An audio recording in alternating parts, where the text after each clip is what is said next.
In this video, we are going to teach you how to create a store page. First, let's create a new page. To create a new page, click Add New Page.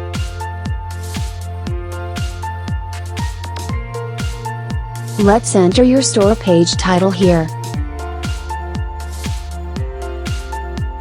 Now that we have set up the store page, we would now like this page to be accessible via our page header and footer. To do this, click the Add to Menus tab. Add navigation to header and footer.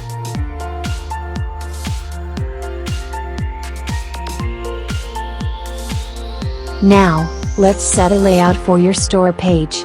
Currently, we are using the Dream template, and this includes the layout to showcase our products.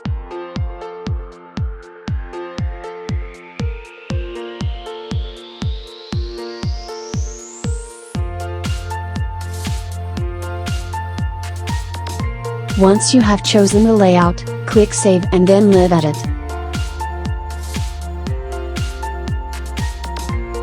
Now your store page is ready.